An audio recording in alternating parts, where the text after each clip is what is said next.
Good morning, everyone. I am so happy to be at Florence McDougall Community School in High Level this morning, where kindergarten to grade 3 students are busy learning, and I had a chance to tour some of the school classrooms. It's just so much fun. I would like to thank Fort Vermilion School Division for their very warm welcome. You'll be hearing from Board Chair Mark Ballant and Superintendent Mike McMahon shortly.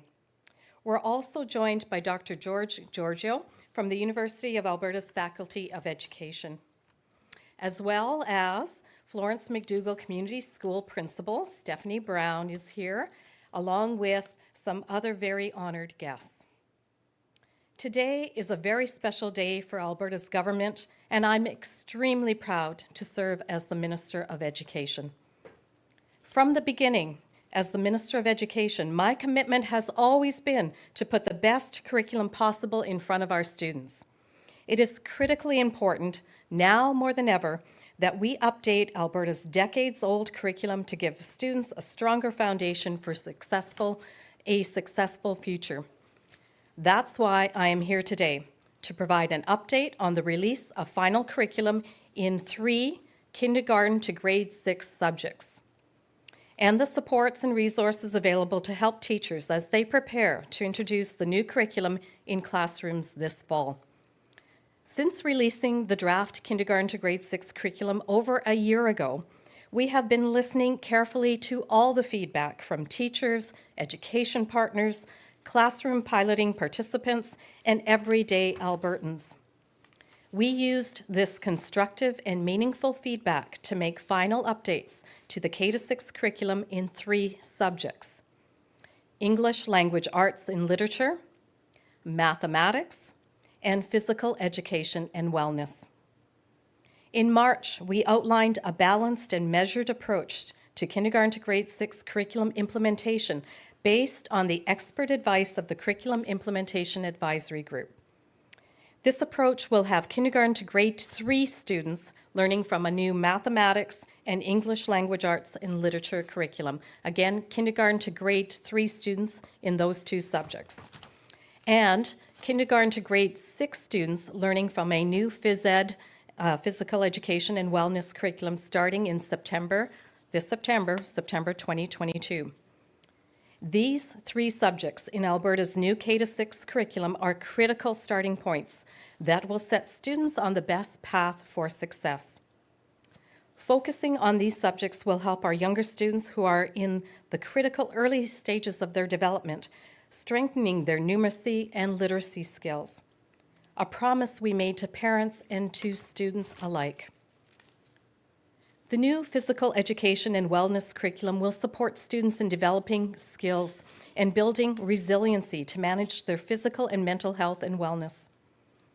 These life skills are especially critical as we continue to recover from the pandemic. Further, the new Physical Education and Wellness curriculum fulfills our government's platform commitments of ensuring all elementary school students learn the importance of obtaining and providing consent, as well as fundamental financial literacy skills. As promised, we have been revising curriculum content to reflect feedback gathered throughout the extensive curriculum review process. Changes across the 3 final kindergarten to grade 6 subjects address identified instances of content load, age appropriateness, word clarity, and First Nations, Métis, and Inuit content. In addition, we've aligned the new curriculum with top-performing jurisdictions both in Canada and internationally. In mathematics, content was redistributed and strengthened to address fractions, measurements, operations, and percentages to better develop number sense. We also further enhanced physical education and wellness content in several areas, including consent, mental health, nutrition, and safety. And finally, changes specific to English Language Arts and Literature content included updates to strengthening reading for enjoyment, creative and critical thinking, and digital literacy. I'm so pleased Dr. Giorgio is able to join me today as we release the final English Language Arts and Literature curriculum. Dr. Giorgio and his research team have worked with Alberta Education to advise on and support curriculum development. Now, more than ever, as we address pandemic-related learning disruptions, the curriculum's emphasis on foundational reading, writing, and speaking skills for young learners will set them up for lifelong success. Dr. Giorgio conducted a pilot project this school year that further reinforced the value of these skills. The project, which this very school participated in, saw young students receiving reading interventions with outstanding success. And I can say I saw some of that here today. I'm very grateful that resources supported by this research will also be available for curriculum implementation across Alberta. I also want to share exciting news that Dr. Giorgio was recently invited to participate in a Canadian Commission for a UNESCO working group to further examine the impacts of COVID-19 on the elementary and secondary school systems in Canada. His perspectives have been immensely valuable in Alberta, and I'm sure his expertise will be of benefit to many others as well. We'll hear more about this in just a moment from Dr. Giorgio himself and school representatives. In order for students to be successful, it is vital that teachers are successful as they implement the new curriculum in their classrooms. Alberta's government remains committed to helping ensure elementary teachers are prepared for success. This is why we are providing comprehensive supports to help teachers as they prepare to introduce new curriculum in September. As announced in Budget 2022, we are investing $59 million this year to ensure that quality learning and teaching resources aligned with the new curriculum, as well as teaching professional learning opportunities, are available. This funding is part of a $191 million investment over 3 years to support pardon me. This funding is part of a $191 million investment over 3 years to support curriculum implementation across the province. We heard from education stakeholders and teachers the importance of having quality learning and teaching resources available to support curriculum as it comes to life in the classroom. And my department has been focused and committed to making sure that these resources are available and accessible to teachers. That is why I'm pleased to share that hundreds of new resources aligned to the new curriculum, in addition to existing resources, are available right now on New Learn Alberta. Teachers across our province will have access to resources like Jump Math and Gizmos, among many others, to support their preparations for curriculum implementation. These are resources that are familiar to many teachers and that Alberta Education is purchasing and licensing to ensure that every teacher has access. Other digital resources, including Dr. Giorgio's, are customizable, providing teachers with classroom-ready packages that include lesson plans, presentations, videos, and activities. These resources have already been used by piloting teachers, and now they're available for all Alberta teachers on the innovative New Learn Alberta platform. This platform offers an integrated solution and powerful experience for teachers, students, and families with the new curriculum at its core. Resources will continue to be added over the coming months to ensure an even broader selection of material is available to teachers and students to support their learning. Teachers can access learning and teaching resources and other supports through their local school authority or new.learnalberta.ca. Now, turning to professional learning opportunities. The pandemic added unique pressures on Alberta teachers, and they deserve a much-needed break this summer. We've also heard loud and clear that professional learning is vital to successful implementation of the curriculum. That's why we are working with education partners on a variety of flexible professional learning options to meet different schedules and needs, starting early in May. School authorities are best positioned to know what will work for their individual schools and their teachers. And they may also offer additional professional learning experiences to support teachers in preparing for the new curriculum. Together, these offerings will help prepare teachers and school leaders for implementation in September and beyond. More information will be shared directly with school authority leaders to support this planning and implementation for September. Now, as we move forward, we will continue to take a balanced and measured approach to piloting and implementing the remaining draft K-6 subjects. And we will continue to consider expert insight and advice from the Curriculum Implementation Advisory Group. Starting this September, school authorities will have the option to work with the final curriculum in grades 4 to 6, mathematics and English language arts and literature in classrooms if they choose. And during the 22-23 school year, they will have opportunities to voluntarily pilot updated draft curriculum in K-6 science, French first language and literature, and French immersion language arts and literature. Revised draft curriculums for these 3 subjects will be released in May. In regards to fine arts, more time is needed to update the 4 areas of the draft K-6 fine arts curriculum, so we will release that when feedback is incorporated. And in December of 2021, we released the draft K-6 social studies design blueprint or scope and sequence for public feedback.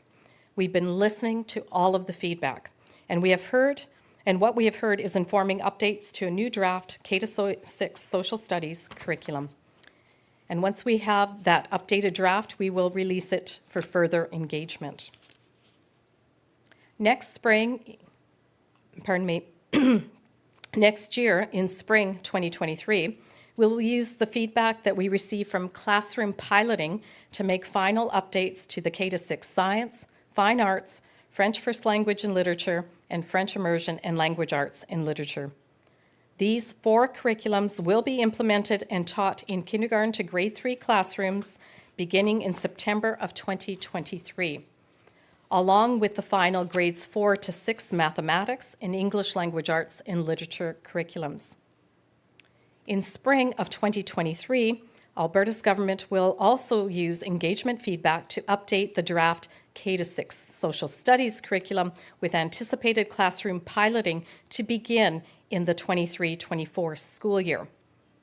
In September of 2024, the grades 4 to 6 science, fine arts, French first language and literature, and French immersion language arts and literature curriculums will be implemented in classrooms across the province.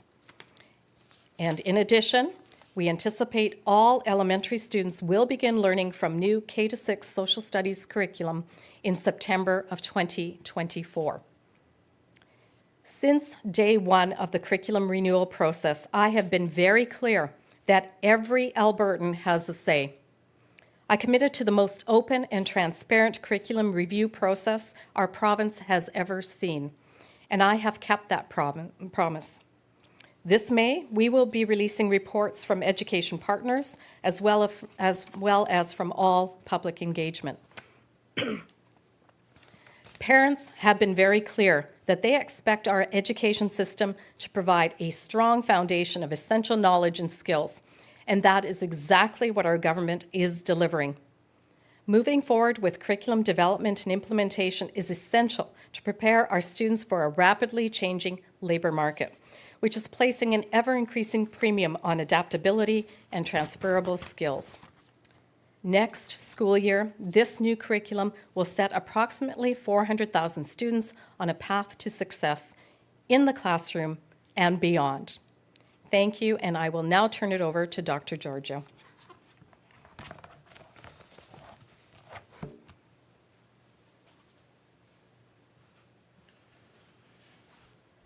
Minister LaGrange, Superintendent Mike McMahon, trustees, principal, thank you very much for inviting me to speak about the release of the final draft of the K-3 English Language Arts and Literature curriculum.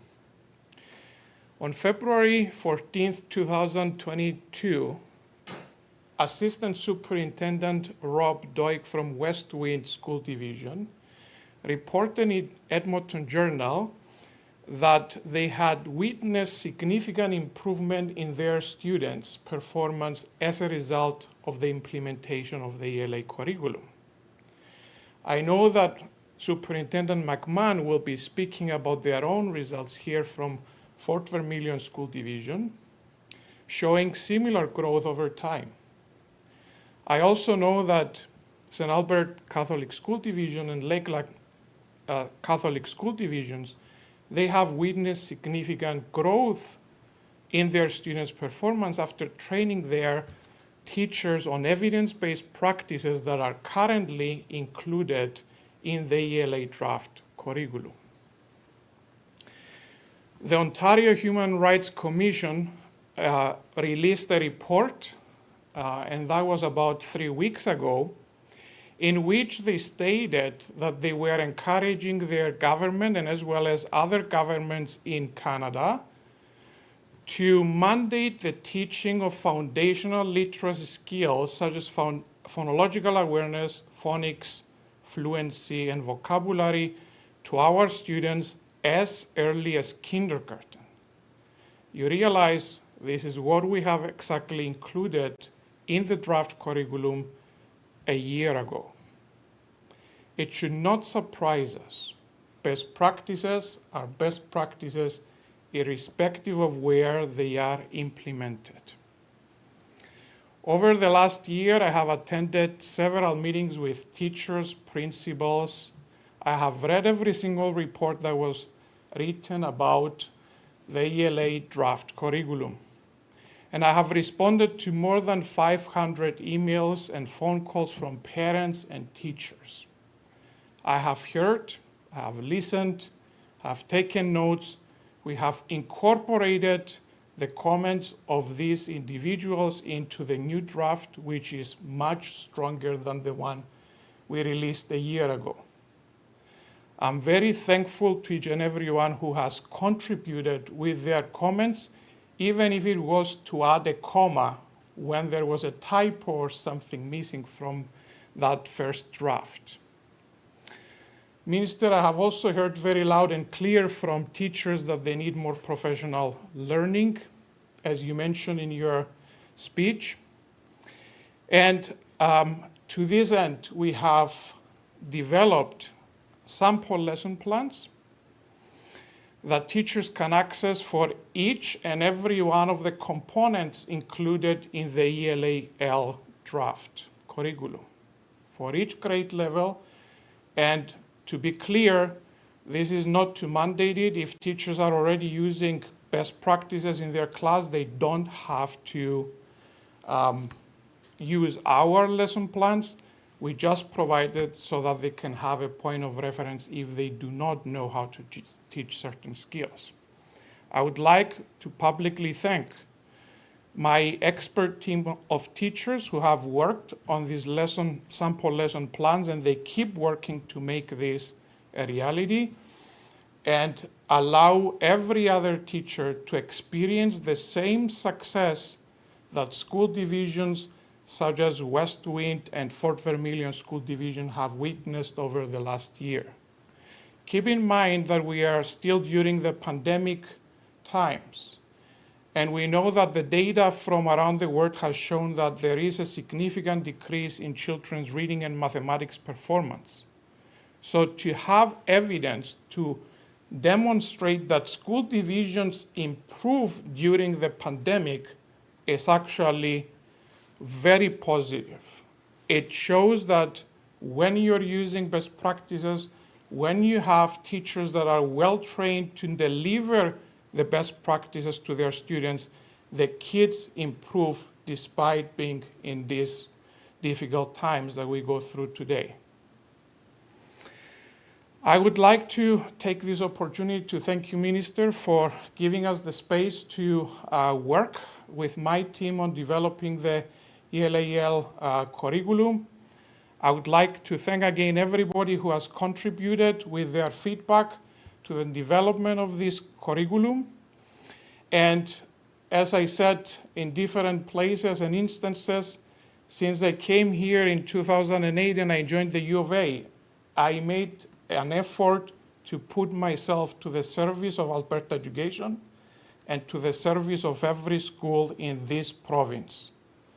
I promise this today as well. I extend my hand of support to every school and every teacher in this province who needs support in implementing these best practices. I will be here until I leave Alberta maybe one day, but I promise to keep working alongside you and with the superintendents and the teachers to make this a reality. Thank you very much.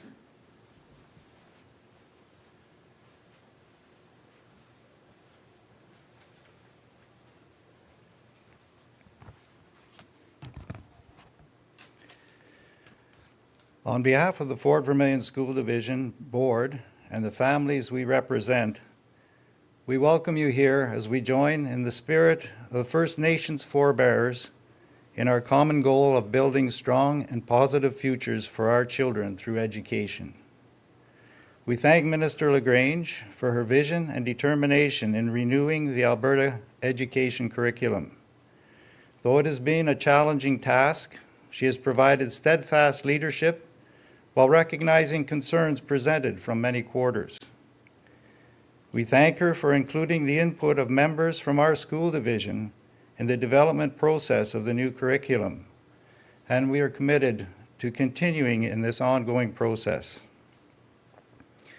We also would like to recognize the leadership of our superintendent, Mr. Mike McMahon. Throughout this process, Mr. McMahon has counseled our board to cooperate and provide positive and constructive input into all stages of the development of the new curriculum. We were able to achieve this through piloting some of the subjects and by participating in various curriculum development teams. We'd also like to recognize and thank Dr. George Giorgio for his great vision for educating children and for the energy he has devoted to guiding our teachers in the development of a groundbreaking English language arts program within the Fort Vermilion School Division. Your efforts are greatly appreciated, and our children will benefit from your efforts going forward in all aspects of their education, as will children from across the province. Finally, and very importantly, we would like to thank our staff, including our administration, our teachers, and our teaching assistants, for the energy and enthusiasm that they have put into this process of curriculum development and renewal within our schools. We, and specifically our children, are already reaping measurable benefits from their dedication, energy, and enthusiasm throughout this process.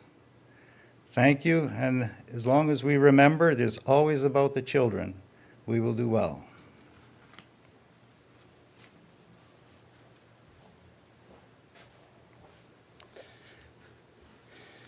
I'm Superintendent McMahon, if you haven't guessed yet.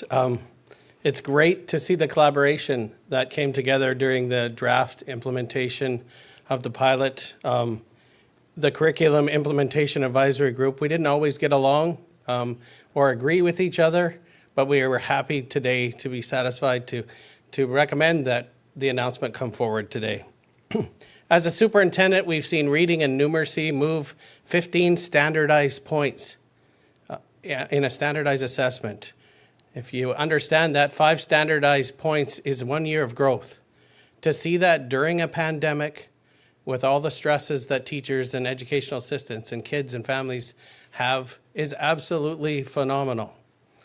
I encourage each one of you to get involved in the piloting of the new curriculum. We've used specific resources that are on the resource list, from Jump Math as our foundational skills in teaching K-3 numeracy, and the Alberta resource that you will find that was helped developed in consultation with Dr. George Giorgio.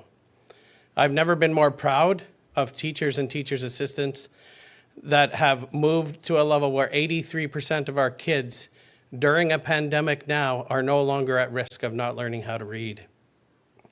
I work with the best staff in the province, I believe, and they get down to work and they work hard and they get it right. And that's just what they've done in this pilot with this curriculum. We'll continue to work on new curriculum as it comes forward. In closing, I think it's time for everyone to engage in the process in teaching this new curriculum and watch the learning unfold. It's essential that we dive into the science of reading and the structured literacy supports for all students, as well as those structured supports in the foundational skills in numeracy. I ask that if you need help, we're here. Just call. It's that simple. I'm here. George is here. We've worked hard at this, and we wish you all the best. Thank you.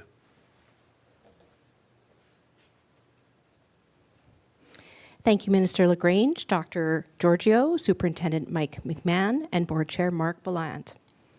We will now go to media questions. We'll start in the room today and then go to the phone lines. As a reminder, media can ask one question and one follow-up question. For those in the room, please identify yourselves and your outlet. With no questions from the room, let's go to the phones. Operator, please put through the first question. David Staples, Edmonton Journal. Thanks for taking my call. Hi, Minister LaGrange. This question is for you and for Superintendent McMahon.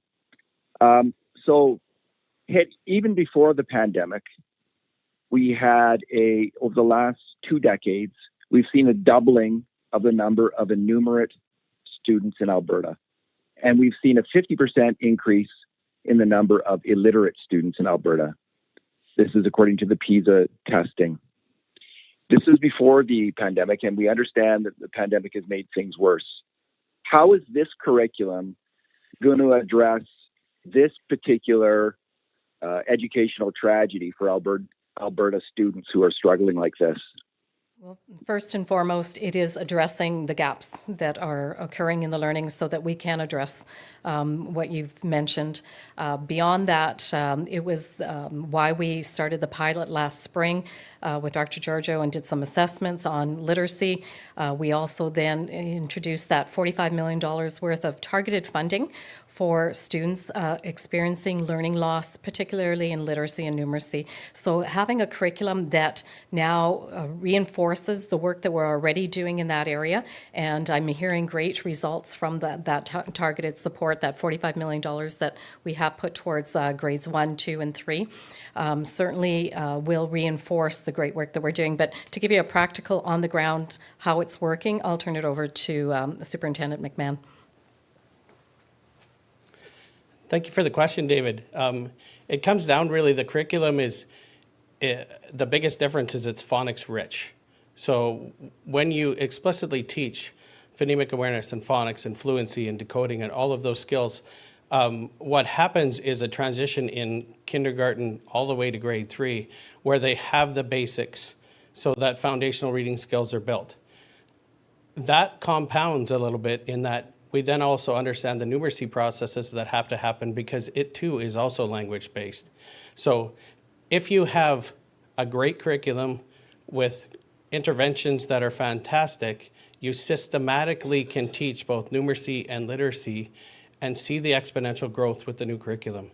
And I'm willing to have a conversation with you about that too as well. Thank you, Minister, and thank you, Superintendent McMahon. Is there a follow-up question? Yes, Superintendent McMahon, you talked about 15 points on an exam, and they represented, it sounded like they represented a year of growth for each 5 points. So it sounds like in 1 year there was 3 years of growth. I'm wondering if I have that right. If not, what is the correct answer? Is that in both literacy and numeracy? And how did you have this kind of, if that's the case, how did you have that kind of dramatic result? Yeah, so there's 10 standardized points in our numeracy and 15 standardized points in reading. So that is correct. That is 3 years of growth when a child enters grade 1, and the majority of our kids are growing almost 3 levels on the standardized tests that we use. I think the biggest thing, David, around that is that we have used interventions because with the testing that we do, we explicitly know what part of reading they don't understand or what foundational skills in numeracy we don't understand. And so with the foundation of a strong curriculum, and then you have an intervention that backs it up when a child doesn't understand a full concept or doesn't have the skills for decoding or vocabulary or fluency, that intervention allows that children to pick up that skill and move and grow at an astronomical rate. And so that's That's the short answer. Thank you, Superintendent McMahon. Operator, please put through the next question. Janet French, CBC. Hi there. I'm trying to get a sense of how different these current English language arts, math, and wellness drafts are from what we saw in March 2021. Do you think that some of your harshest critics will look at these revisions and say, yeah, this is based on current research and this is anti-racist? And if so, why? Well, we committed very early on last year when we brought out the draft K-6 curriculum that we were going to engage with all our education partners, with every Albertan who wanted to engage. It was on the website, continues to be on the website. You're able to go back and have a look at how we've taken all the feedback that we've received, that really rich feedback from piloting teachers, as well as the education partners. We provided $1 million in grants to education partners to really give us specific, detailed feedback on how we can make improvements, how we can further strengthen the draft that we had. And as you see, if you take a look at what we had in the spring of last year, what we have now, how it's much more strengthened, how we've made those refinements. So we're really fulfilling what we said we were going to do, is take a draft and work on it until we get the best possible finished version to put in front of our students. Thank you, Minister. Janet, is there a follow-up question? There is. Minister LaGrange, can you please define critical race theory and point to where it appeared in the 2018 draft curriculum? Well, I'm familiar with the concept. I know that it's prevalent down in the United States and it's not working well for them. What I would say is that what we have done in Alberta is really made sure that we have a knowledge-rich, skills-focused curriculum that really sets our children up for success, that it's really balanced, it is common sense approach, and it is what our parents and what our students need to make sure that they are ready to face the world that they're going to face. And there's many challenges in the world, and we want to make sure that our students are set up for it. Thank you, Minister. Operator, please put through the next question. Lisa Johnson, Post Media. Hi, thanks for taking my question. This is for the minister. When earlier physical education and wellness drafts were released, they were criticized by some for introducing a problematic focus on the body rather than wellness. And in these documents we received this morning, the government says it's been that subject has been updated with content related to consent, mental health, nutrition, safety, physical fitness, and foundations and confidence to value physical activities for life. I'm wondering if this new finalized curriculum addresses those criticisms in any way, and if you could point to how. Yes, it does, and it is talking about body image, so you will see that reflected. What we heard from the public and from as I said, educators and experts in the field, we have reflected in the new curriculum, and I invite you to have a close look at it and see where the changes have been made. Thank you, Minister. Lisa, do you have a follow-up question?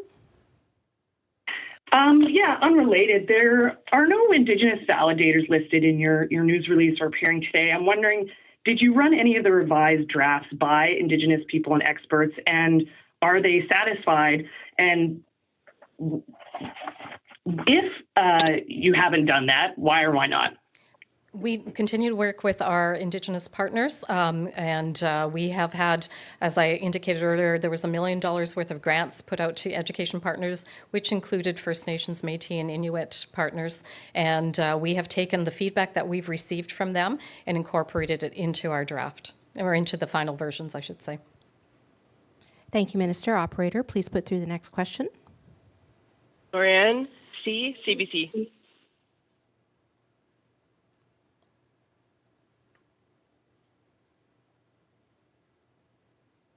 Are you there? Okay, we may have a technical difficulty. Okay, I believe we've still got one more question in the queue. Operator, please put it through. Catherine Gurkowski, Alberta Today. Hi, thanks for taking my question, Minister. So you mentioned that this is a very transparent process. I'm wondering, will you be releasing any of the feedback received through the Argyle report and the grants to educational partners, and why or why not? Well, and as I've said, we've received extensive feedback through many different engagement processes that we've had out there, including the Argyle group. So yes, we will be releasing that feedback. I anticipate releasing that sometime here in May. Thank you, Minister. Catherine, do you have a follow-up? And obviously, with this extended process for the elementary curriculum, that's changed the timelines for junior high and high school. Is the writing underway for junior high and high school curriculum right now? Well, we have a department. I have a very large department that continues to do that work. Of course, we're going to move forward, but this does affect how we roll out those subsequent grades. We want to ensure that we have K-6 finalized before we bring forward the subsequent grade curriculums, because, of course, they scaffold and build off each other. But that work is continuing to move forward so that we're well positioned when the time comes. Thank you, Minister. We're going to try to put through CBC Francais again. Okay, thank you. Operator? CBC French, your line is open. Hi. Hi. Yes. Oh, yes. Thank you. Sorry. Thank you for taking my question. It's regarding the French resources. I was wondering, how does this respect your obligation to provide equal quality in both official languages regarding the regulated French resources? Thank you. Great question. We have identified that there are gaps in the number of French language resources that are available. So we are looking to address that gap by actually targeting dollars specifically to that issue. So we are working with our Francophone partners to make sure that we can either develop resources or find those really good quality resources, and by providing an actual targeted grant for that area, and it's going to be $3.5 million. It's a significant number to ensure that we get the absolute best quality resources that we can find out there. Thank you, Minister. Is there follow-up? Thank you. No. Thank you. Oh, okay. Thank you so much. Thank you. That concludes today's curriculum update. Thank you for participating. Thank you, everyone.